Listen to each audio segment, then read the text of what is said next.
ዓለማችን እየተጎዳች ያለችው በክፉ ሰዎች መጥፎ ሥራ ሳይሆን በጥሩ ሰዎች ዝምታ ነው።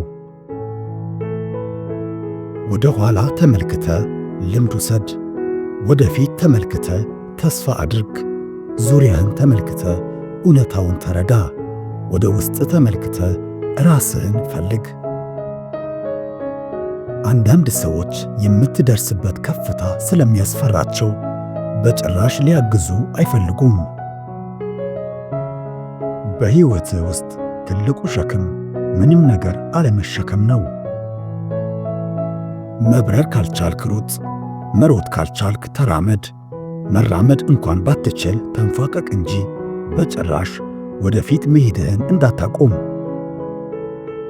ዕቅድ የወለደው ስኬት ለዋና ዓላማ መዳረሻ ነው። አንዱ በር ሲዘጋ ሌላው ይከፈታል። ብዙ ጊዜ ግን የተዘጋው ላይ ስለምናተኩር የተከፈተውን አናየውም።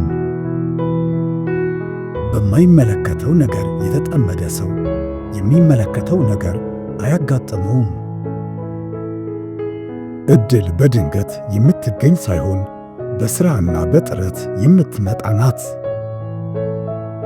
ሕይወት ራስን ማግኘት አይደለም፣ ራስን መስራት እንጂ። በሕይወት ላይ ረጂ እንጂ ተረጂ አትሁን። ፍርሃት አይገልህም፣ ነገር ግን ከሰው በታች ያደርግሃል። ላለ ነገር አመስጋኝ ከሆንክ የበለጠ ይኖርሃል። በሌለ ነገር ላይ የምታተኩር ከሆነ መቼም በቂ ነገር አይኖርህም። ከመጠን በላይ ያለፈ እና ቆልፎ የያዘ ይሉኝታ የዕድሜ ልክ ጠላት ሆኖ ይቀጥላል። ምንም ያህል ጥሩ ትሑትና ደግ ብትሆንም ሁሌም ጠላት ይኖርሃል። ከተኛህበት የሚያነቃህን ስትጠብቅ ራስህን ታጣለህ። እምነት እንደ ላጲስ ነው። በእያንዳንዱ ስህተት እያነሰ ይሄዳል። የስኬትን ቁልፍ አላውቀውም።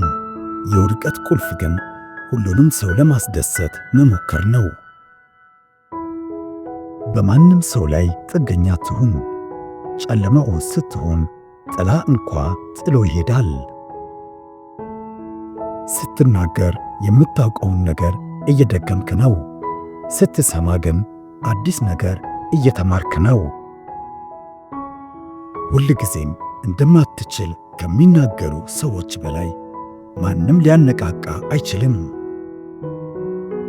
አንድ አይነት ኑሮ 75 ዓመት ሙሉ ኖረ ሕይወትን ኖርኩ አትበል።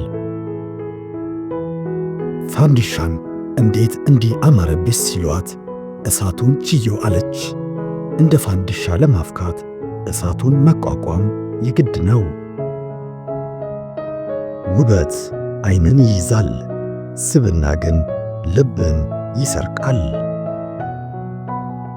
ያለ ዝናብ አበቦች እንደማያድጉ ሁሉ ያለ መከራ የሰው ልጅም አያድግም።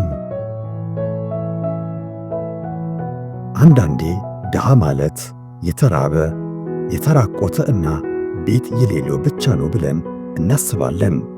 ነገር ግን ትክክለኛው የድህነት መገለጫዎች ያለመፈለግ፣ ያለመወደድና የሚያስቡትን ማጣት የመሳሰሉት የስሜት ባዶነት ትልቁ ድህነት ናቸው። ውጊያውን እነሱ ከጀመሩት አንተ ጨርሰው። ምክንያቱም ያኔ ብቻ ነው ጀግንነትህን የምታሳየው።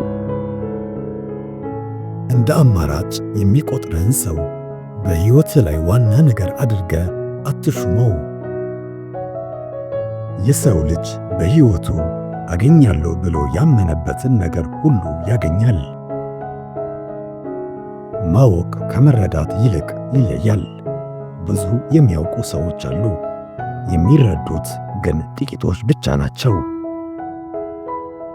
አስታውስ፣ የምትሸነፈው መሞከር ስታቆም ብቻ ነው። ሰዎችን የሚከተሉ ሰዎች ከደረሱበት ብቻ ነው የሚደርሱት። ብቻውን የሚሄድ ሰው ግን ማንም ያልደረሰበት ቦታ ላይ ይደርሳል። ስኬት መውጫ አሳንስር የለውም። የግድ ደረጃውን መውጣት ይኖርብሃል።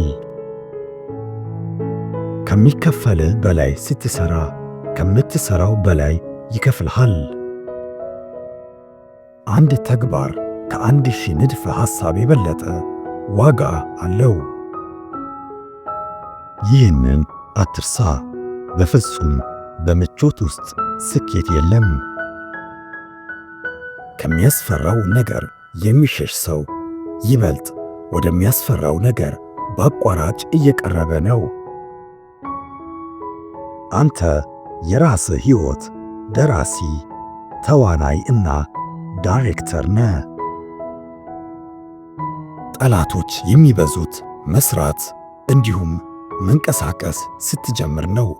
አስታውስ፣ በሞተ ውሻ ላይ ማንም ሰው ድንጋይ አይወረውርበትም። አስተውል፣ በዚህ ምድር ላይ ምንም የማይቻል ነገር የለም። ሰዎች ስለ እኔ ምን ያስባሉ ብለህ አትጨነቅ። ሰዎች አንተ ስለ እነሱ ምን ብለህ እንደምታስብ ነው የሚያስቡትና። ሩቅ ዓላማ ቅርብ አያድርም። ከዛሬው ቪዲዮ ትልቅ ቁም ነገር እንደተማራችሁ ተስፋ በማድረግ ያላችሁን ሐሳብ፣ አስተያየት በኮመንት ሰክሽን ላይ አካፍሉን። ስለተከታተላችሁ እያመሰገንኩኝ በቀጣዩ ቪዲዮ እስክንገናኝ ድረስ በያላችሁበት ሰላማችሁ ይብዛ። በቸር ሰንብቱልኝ።